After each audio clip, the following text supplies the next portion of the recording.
Hey everyone, welcome back to another edition Miss Mystic Whispers podcast. And I'm your host, Nicole Jasper, and we're with a returning guest, Chris McKinnell, and he's the founder of the Warren Lakes Foundation that I'm also part of for a couple of years now. And he's also the grandson of the Ed and Lorraine Warren. And welcome to our show, Chris. And Thank you very much. Merry Christmas. yeah, Merry Christmas, Happy Holidays. And we'll be back right after this with Q&A.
All right, and we're back.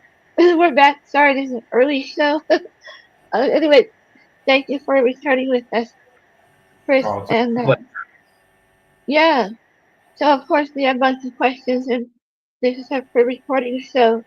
And then later on we'll share it on the 23rd. Closer to Christmas, everything like that. So of Yeah, course, just to everyone who would like a live show, but I'm in Paraguay and the time difference is 5 hours right now. right, right. I'm not going to do these after midnight. So I know we have our own way of celebrating the holidays and Christmas. Do you have a favorite memory or a Oh, way how do you celebrate Christmas? well, I think my favorite memory of growing up was my grandmother arriving on Christmas morning with loaded, loaded with gifts for each of us. Oh, We must have gotten 30 or 40 gifts each. oh, And oh, it would take a half hour to bring everything in from the car. It was always so much fun. And we always took turns. One person would open one gift, then the next, and the next. And oh, it was wow. my grandmother, she taught me the spirit of giving, how much joy there was in giving. And it was very special. That's nice. I miss those days. All right. So, of course, I have a few questions that you provided, which I thank for that. I didn't want to keep asking the same question or whatever. Actually, those are not my questions. I didn't write those down. But if they're helpful, let's try them out. I have honestly, I didn't even look at them. So it'll be a surprise to me what we have there I as would well. have said it. Was the first one. If you had to describe the paranormal world in 3 words, what would what would they be and why?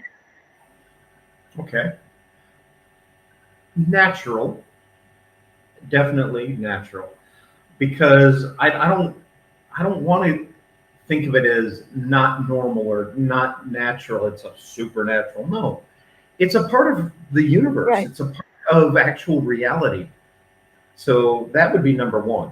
Um, Misunderstood would be another one.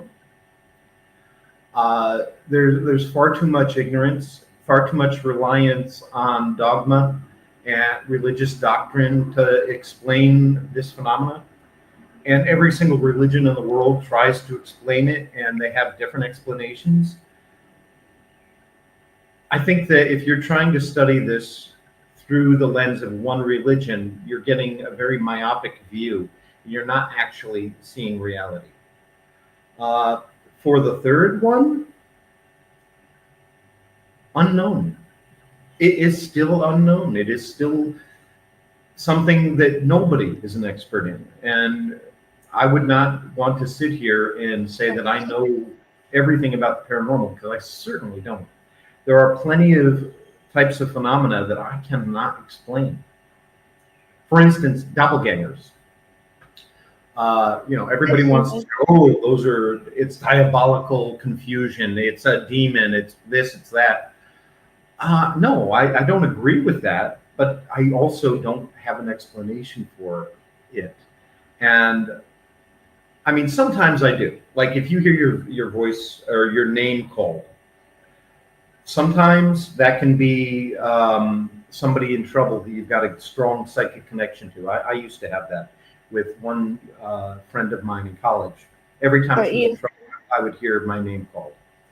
But when you see, like for instance, you see your mother in the kitchen and then you find out that she hasn't been home for the past 2 hours, that I have trouble understanding. I don't know what I'm looking at there. Is it the fact that you thought it was your mother and it was a ghost? That's a possibility. But when they look like and act like your child or your brother or sister, that's when I don't have an explanation. And I'm actually comfortable with that. I don't need to label everything. I don't need to understand it all. You have to go into this with some humility. You have to go into this accepting that you're not going to have all the answers. Right, it's funny you mention that. I experienced that in this house, in the back house. We have two trailer houses, and I experienced a lot of things back here. And I seen a doppelganger like a year ago, and I seen the doppelganger my cousin that was living with us at the time. And I thought, boy, that was funny. She came back early. She went out. I'm like, and it's funny. I didn't even hear the door opening, And like, oh, you're back early. No response. And then she But did you disappeared. see her, or did you only hear the door opening? I didn't hear the door open at all. Oh, you just said the door opened. Oh no, sorry. I didn't hear the door open. Oh, okay. But did you see something that looked like your cousin? Yeah, I was sitting here, probably doing my book or whatever, and I was like, whoa, she's here early. Basically, I Nobody. don't have information for that. Doppelgangers are something that I'm not. I don't have a complete explanation for, or even theory for. But it only happened at one time, so thank goodness. They don't And the first, normally do anything evil or cruel. They're just confusing. yeah, and also shadow people, they scare me too, but I didn't only because we See, don't know what one they are. there are no such thing as shadow people. I'm sorry. Oh, I don't believe in them. Ghosts manifest. If a ghost manifests physically, that takes a lot of energy. And yeah. normally, the best they can do is look like a shadow. You see them out of peripheral vision, they move, and you see them that way. This newer idea of shadow people, it's just another one of these fads that we go through. We had the Phantom Hitchhiker, the Black-Eyed Children, all of these different, the Slender Man. These are creatures or phenomena that are temporary. The Hat Man is another one. They All right. become, they manifest according to our beliefs, and that's something I've seen around the world.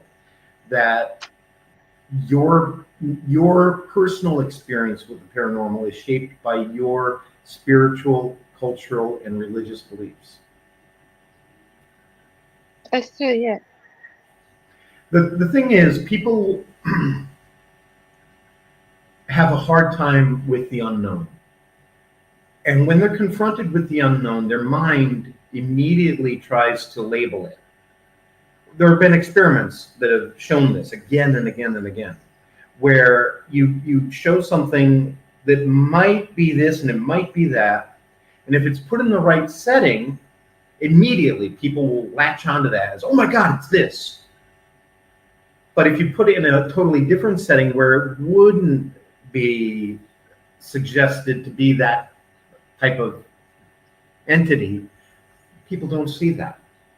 It's Right. even in the case of David Glotzel, which is the Conjuring 3 case, the Devil in Connecticut case.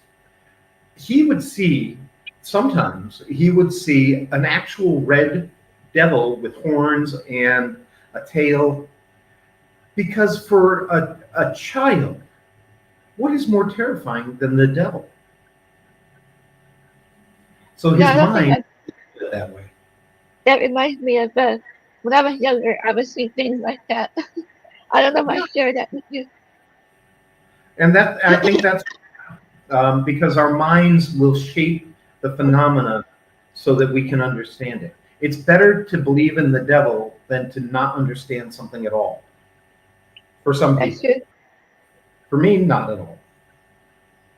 Right. Since we're on the subject, I seen a question earlier. If someone asked what happens if you were confronted by a demonic being? What do you do? I'm sorry. I read a question where what happens if you're in an investigation, right? And were confronted by a demonic being? What would you do? What happens on an investigation if I'm confronted by a demonic being? Yeah. Well, I've had plenty of encounters with things that people call demonic. I don't believe in demons. Um, I remember one case in Tewksbury, Massachusetts, where two children told me that I'm going to tell you I was young and too confident and too stupid.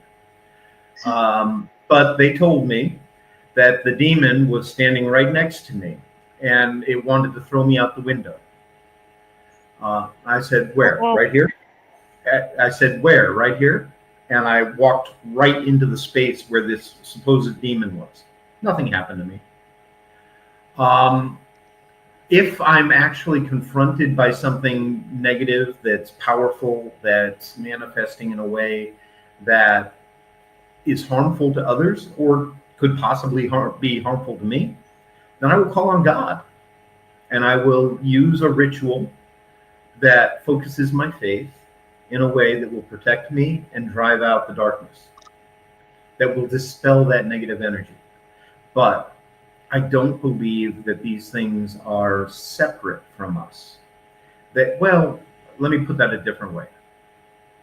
They come from us, they manifest through our energy, and they take shape through our beliefs. But they can take on a life of their own, such as poltergeist phenomena or demonic phenomena. But I don't believe that these things live in hell, or have an existence separate from us. They literally exist because of us. yeah, that's true. I've had my share of them, because I tend to see things and experience things, Mhm. probably because of my abilities. Right. So, yeah, thanks for sharing that. So, the next question. So, you travel globally and your research are those of any cultures where the paranormal is viewed and radically differently, in how we understand it in the West. So, Can you repeat that again, please? yeah, I can't sorry, understand very what well. you're saying.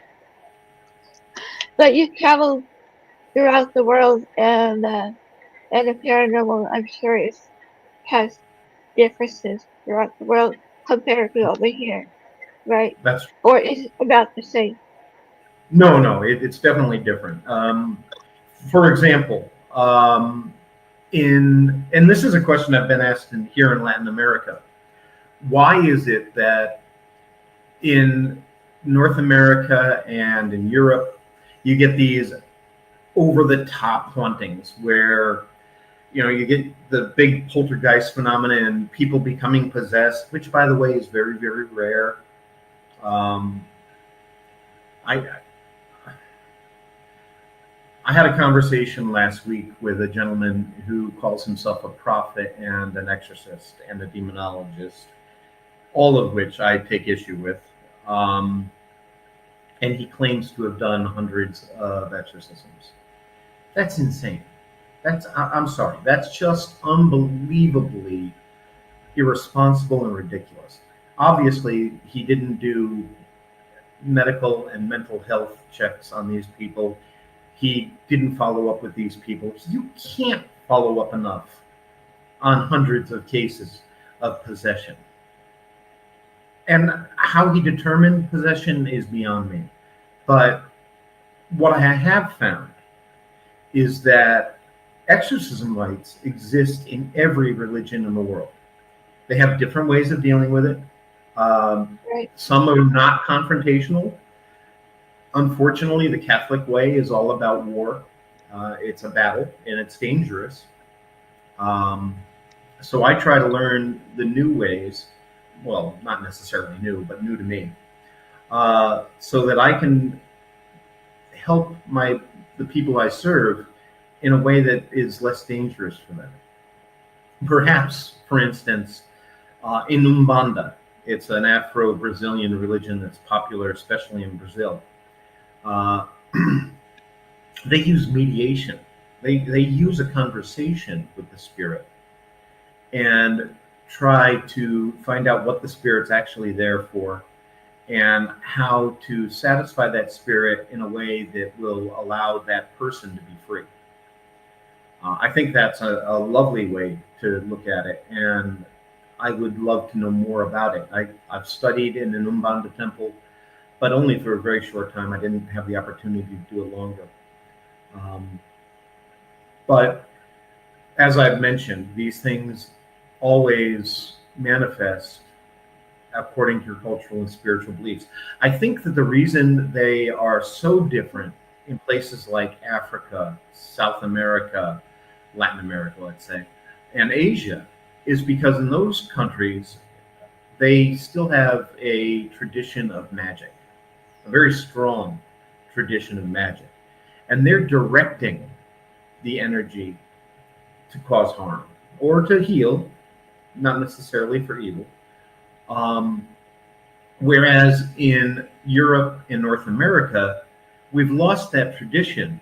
And when things get out of control, when that energy manifests, it's undirected. It takes on a life of its own, and it can snowball into something pretty horrific because it feeds off of our energy. It manifests with our fears and our anger and all of the underlying issues that make you vulnerable to a negative manifestation. For instance, mental health problems or drug abuse or domestic violence or what have you. And there's no shame in having these problems, but it's important for me to know what those problems are so that I can help you completely. If I can't take care of the underlying issue that makes you vulnerable to the paranormal, then I probably won't be successful in keeping the paranormal out of your life forever. Right. Thanks for sharing that. Another different entity as well, like over here, like you mentioned the Slender Man earlier, and Yes, Slender Man was created online for yeah, I creepypasta, remember that. I remember that. The 80s, the 90s. but it's now manifesting because we believe in it. Thanks for that. And that's all about us again. That's not about this actual entity existing. It doesn't by itself. It's part of us. Right. There's a term for that. It's called an egregore, right? Egregore. Or if you prefer the Tibetan Buddhist term, it's a tulpa. But those are normally created intentionally. It's when you do it accidentally that it really becomes an issue. Yeah, I can see that. Thanks for sharing that. My And question. what we have here? Sorry. Let's see. Is there a specific case that, looking back, you think people were misunderstood or like misrepresented Yes, the Annabelle. paranormal event? Annabelle to me is misunderstood. I don't believe it's demonic. I don't believe that it's a cursed object. I believe it's an egregore. Um, the nurses Right. loved that doll. They manifested the doll to interact with them. And when they started to become afraid of the doll, that's when the doll started becoming scary. It wasn't beforehand. Beforehand, it was acting like a little child. It was leaving notes. It was playing hide and seek. And then they got creeped out. And that's when their energy changed, and that's when the doll started to change. So I think that's misunderstood. Absolutely. Like the Annabelle case That's or exactly what I was just talking about. something Yes. like that. I was thinking of, so yeah. The one in the movie is kind of more scary than in real life. I'm sorry? The Annabelle and the movies are kind of more scary than the actual doll. I thought the first one was great as a horror film. The second one, I barely was able to get through. It took a year, and I won't watch the third because it's just ridiculous. My mother's not Yeah, I like the psychic, first one. and she wasn't even. She was an adult, and she was my mother when Annabelle came home. So she was never locked in the museum with it. I was, uh, but that was very short. It's not like Annabelle chased me around or anything, but it scarred me. It terrified me. Yeah, I bet. So, let's see. How about a lighter question? What would be on your bucket list of places like you haven't been to yet? My bucket list for what? Or places that you haven't been to yet? Oh, well, pretty much any place I haven't been, I still want to see.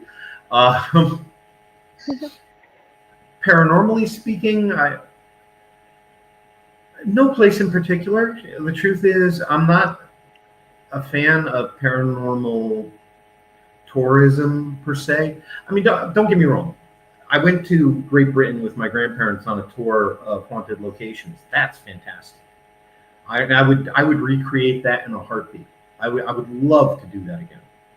Um, Huh? but things like the Conjuring House or this asylum or that jail or that hospital or Amityville, no, I have no interest because if I'm not there to help, I don't really care to be there. Right. It, and I don't think it's a smart idea for people to go into a place where a case has been taken care of, where there are no longer problems, and then you're trying to summon something back to that location. That's just irresponsible. Yeah, It's not a good insane. idea. Yeah. So no, I have a problem with that. And don't get me wrong. I would say most of the people that follow me on Facebook and are part of the paranormal have visited a lot of these locations. And I'm not upset with them or anything, but I also know that, and again, I'm not talking about the people that I have friends with, but the paranormal attracts unhealthy personalities as well. And that energy is not safe for the paranormal. They should not be doing investigations. They should not One warning I would give people: never investigate your own home, because you can't leave it. Leave that to experts. Well, again, there are no experts, but leave that to people with experience. If you've got something going on in your home, call in a reputable team, preferably the Warren Legacy Foundation, and let us help you. But if you're putting all your energy and all your effort into looking at every moment of videotape and listening to everything, you're pouring so much energy into your own home that you will manifest something. So it's a very dangerous thing to do. Yeah, that's true. I've been in a few places when I first started. Like I've been to Alcatraz Island, and I wouldn't stay there long. Yeah, that place I would imagine is extremely haunted. Absolutely. Yeah, some of the areas I felt compelled not to even enter, so I stayed with the group. Well, the thing is, the people that were there, many of them were very disturbed. You don't want to attract the attention of one of them and have them come home with you. Right, and they can even end up following you, which I had a ghost do one time. But it wasn't from any of those places. The funniest place where the ghost followed me one time was from my work, where I used to work in the grocery store, where lots of people come through. But now Hmm. I understand it. So, had attachments and everything. Yep, And I've later on, many people who've had that problem. I had the funniest EVP saying, "Stop it!" Right? But there he goes.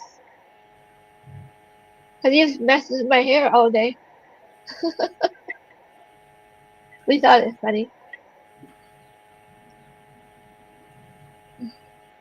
So that's like the funniest EVP. Well, it's important to put down spiritual guidelines when you're communicating with a spirit. It's Right. not something that laymen should be doing, but and by the way, folks, if you're laying out a ton of money on this equipment, stop doing that, please. If a spirit wants to communicate with you, it will do it through your iPad or your phone. You don't have to invest money in a Yeah, we don't broken need equipment. thing. Uh, yeah. Cause lately I've been hearing spirit, just like when it's all quiet like this, I can hear them fine, Mhm. you know, like late at night before I go to sleep. I would have this visitation dream. Yeah, What? that's why it's important to every single day let the spirits know you're not allowed to bother me when I'm asleep. You're not allowed to bother me, and tell them your rules, whatever your rules are, so that they know. Even if they're a transitory spirit that happens to be passing by, and it's attracted to your aura, it knows that you've set down these rules, and it is not allowed to bother you. 9 times out of 10, they're not going to bother you if you tell them what you expect. Just like 9 times out of 10, a living person is going to respect your rules. Right. Yeah, I always respect them and hopefully they'll respect us. And all right, let's move on to the next question. Let's see. Sorry. One thing.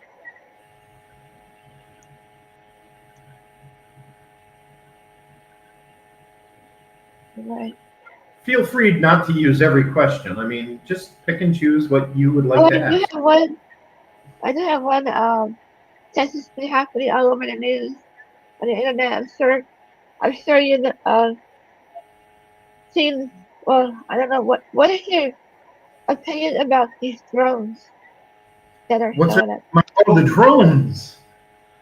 I think that's exactly what they are. They're drones. I don't think they have anything to do with a foreign power. Number one, if it was a foreign power, they wouldn't have lights on. What, they wouldn't be announcing themselves. Uh, I don't. I certainly don't believe that they're alien. Um, they're drones. And I think that people need to relax, stop panicking about that, and just accept that that's what it is.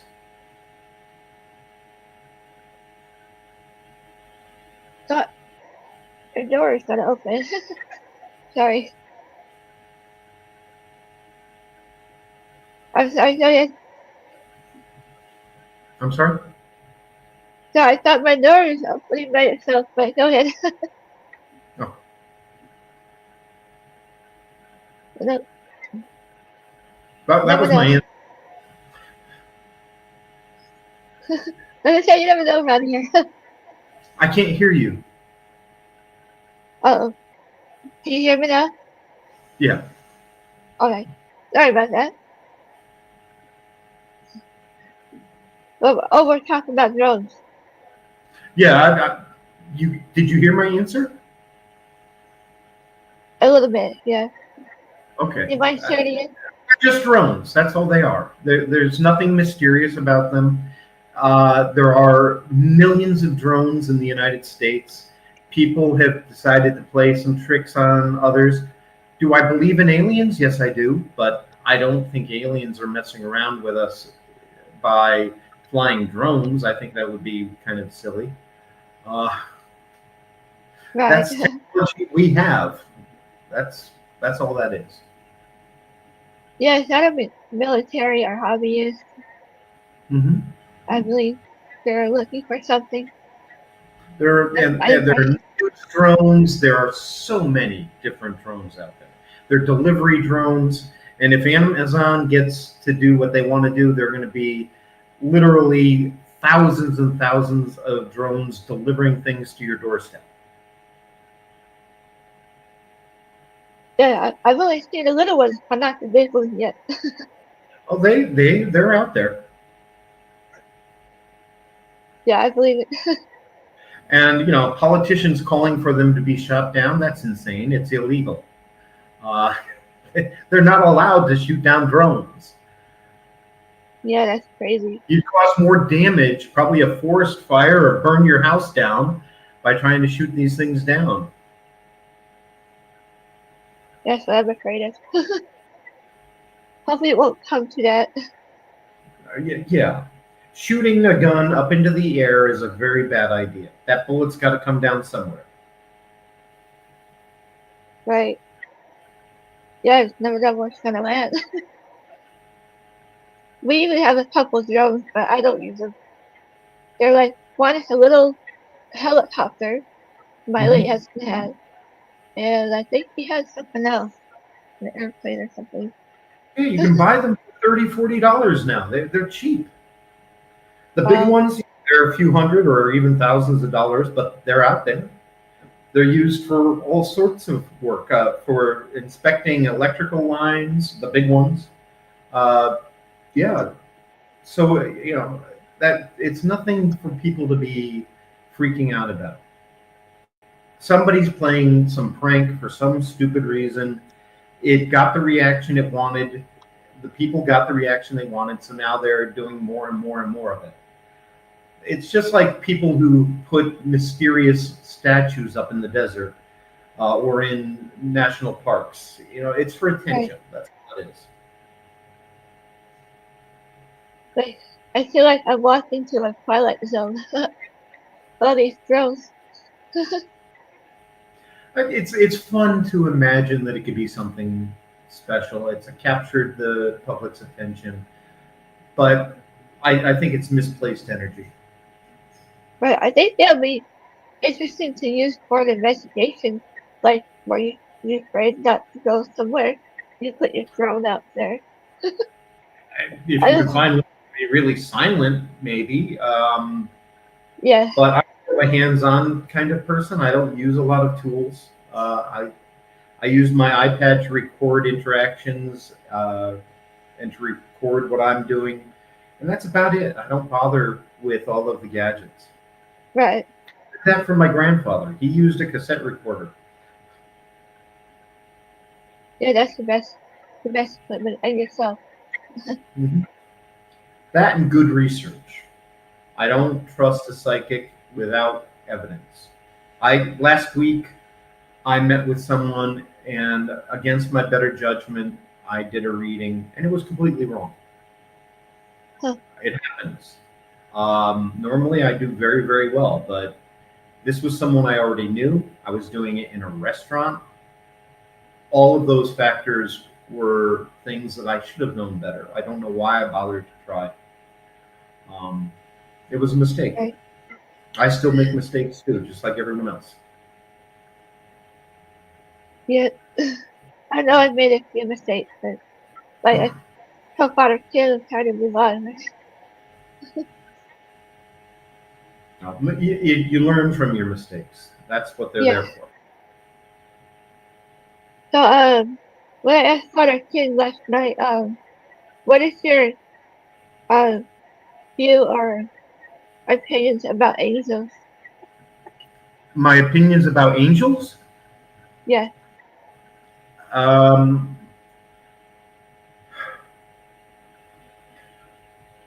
to me, they're exactly the same thing as demons. They're a manifestation of our faith.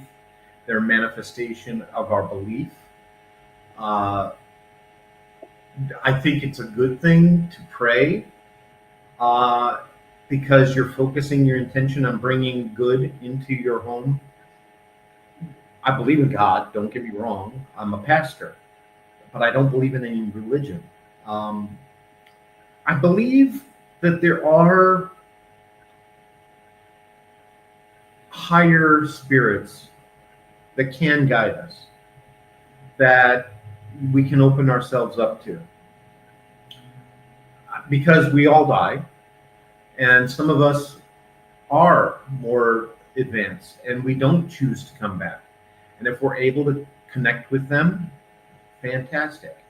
I also believe that there are negative spirits, but they're human, just like I believe these ascended masters are human, at Right. least here on Earth. Uh, is it possible that there are alien ascended masters and alien negative spirits? Possibly. Um, it's certainly a theory I've held in the past. I believe in life in the universe, but I think we come back here, reincarnation, I mean, because of our attachment to the people, to the problems, and to the place that we've made those attachments with. And that's why we're not hopping from planet to planet to planet when we reincarnate. Most of us. Um, I don't know enough about indigo children and all of these other ideas that are now coming out. Um, it's not something I've looked into extensively, so I can't Right.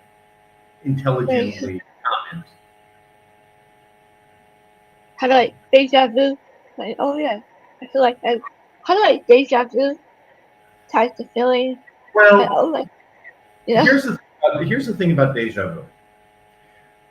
We've been able to do scientific studies which show that our bodies will react to something before it happens sometimes. I think that some events send ripples through time, both backward and forward. Sensitive uh, people will react to those things. I think deja vu can be a psychological phenomenon.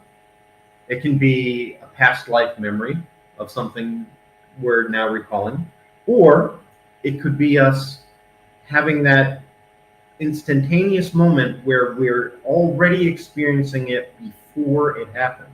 So when it actually happens, we have that sense of deja vu. right. I always wondered about that. I've been to a few places like the Queen Mary ship, and I feel like I've been there before. And that's where I want to emphasize one explanation does not cover that phenomenon. It can be many different things. Possession may not be something that you've manifested yourself. It could be an actual human spirit with tremendous power and tremendous focus that is now taking you over. So that's also a possibility. Right.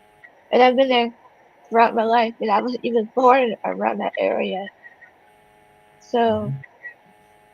what I kind of connected with it a little bit. My grandparents used to work on their engine room, while it's the operation, I believe. I'm sorry? My grandparents used to work on their engine room of the ship, Oh, that's interesting. and I've had quite a few experiences, and I even gone through the pool area. Now it's blocked off, but I've been through the pool area sometimes. When I believe there's a main inspector, Jackie.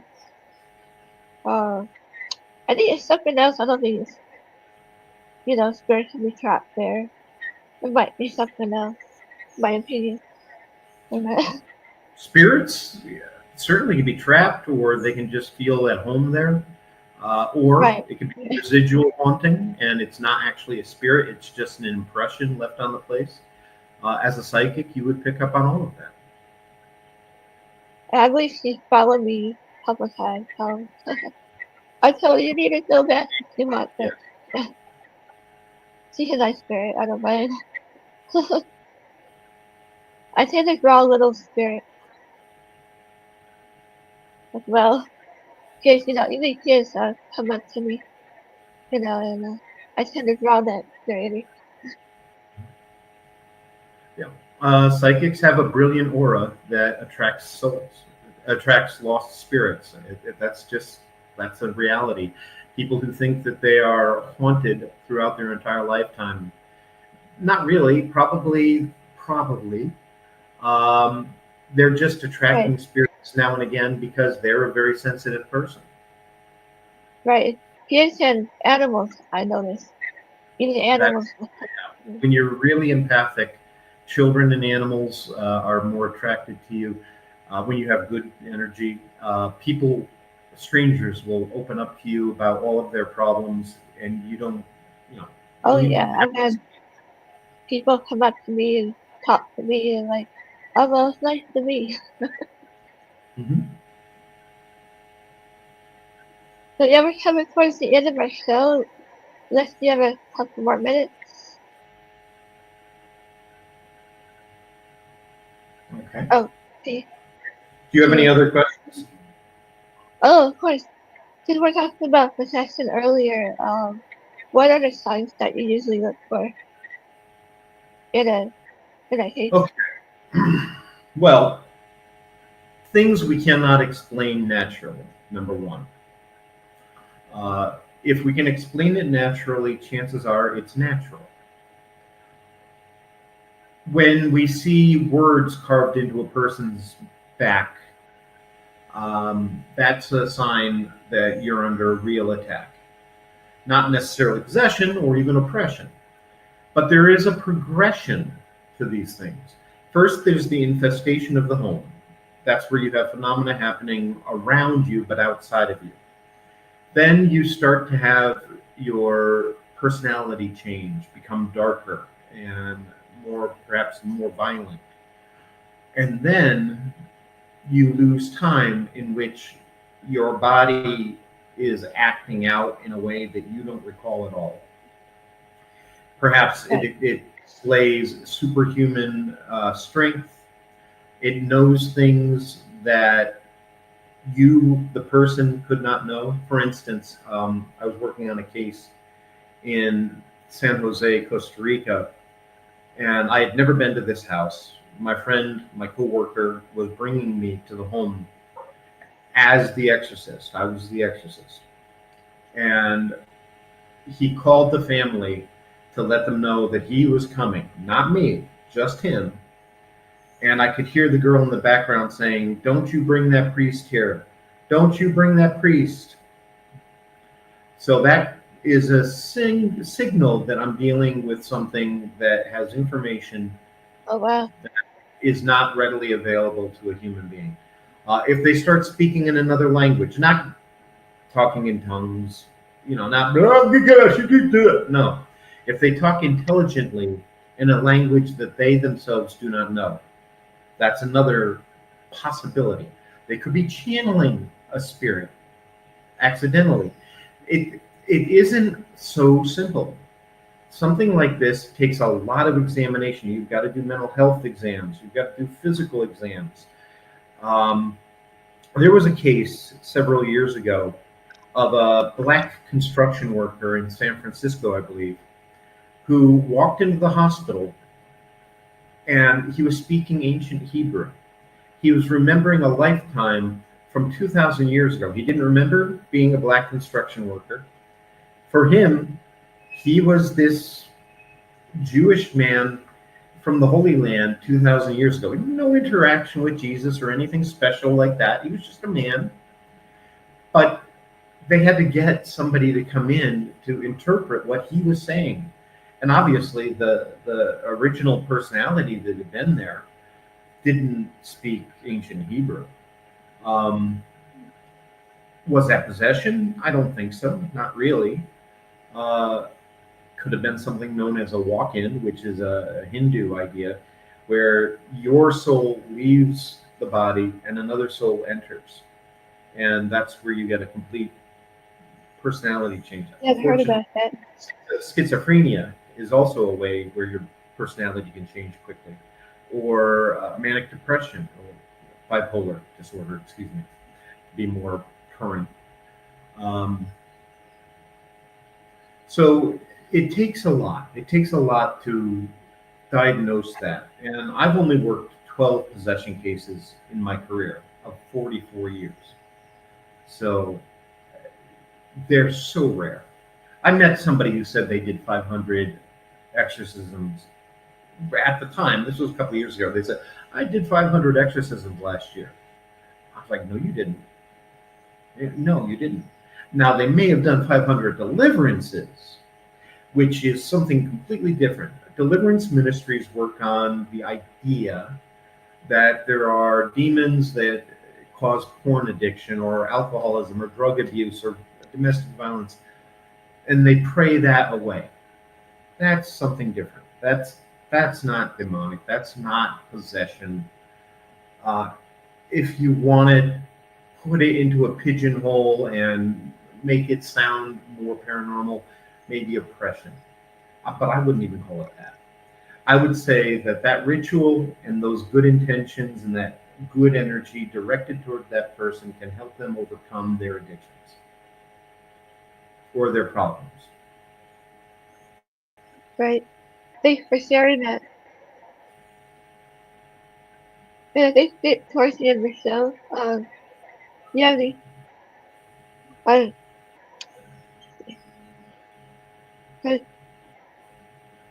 I'm so tired. Sorry. So thank you for being with us today. And My where can everybody find you if they're setting up? Well, you can find me on Instagram at Warren Files. You can always find me on Facebook, Chris McKinnell, simple enough. Or you can go to the Warren Legacy Foundation on Facebook. You can go to warrenlegacyfoundation.com for help or to join the foundation, which, by the way, we're very selective about. Um, or if you want to learn more about the paranormal, we've got over 100 videos on our YouTube channel, which is The Warren Files. You'll see the Warren Legacy Foundation logo on that channel. That's us. There are others who call themselves Warren Files for some reason. I don't like it, but there's not much I can do about it. And those are the places, the best places to connect and to get help that you need. I'm always here to help. All of our help is free. It's anonymous. We're not going to expose you to the public. If you're looking for us to just verify a haunting, so that you can then monetize it in some way, then please go somewhere else. We're not going to do that. I'm here to help both the living and the dead. I'm not here to help you make money off of some poor soul that might be stuck in your home. Good. Okay, thank you, Chris, for being with us. You guys have a Merry Christmas and a Happy New Year. Happy New And Year. Merry Christmas. yeah, happy holidays. And I should do Merry Christmas, Tylee. And thank you guys for watching and listening on Mystic Whispers podcast. And I'm your host, Nicole Gaspard. Happy holidays, guys. Thank you, Chris. Cheers.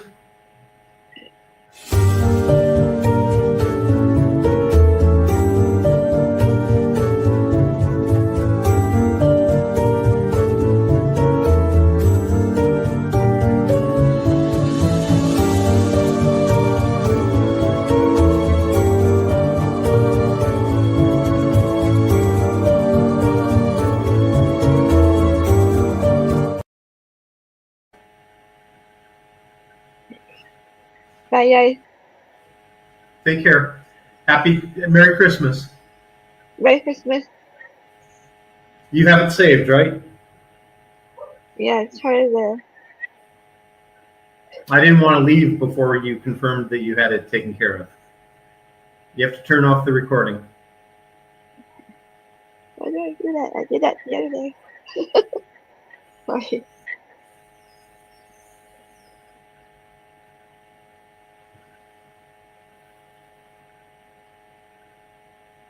Hey. You might want to clip the end here so that people don't see this part. Oops. Oh my goodness.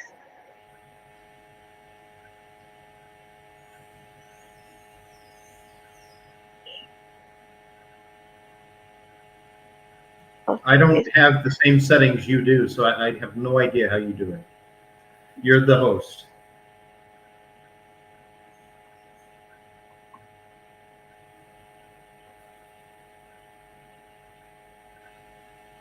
Oh, I hope that worked.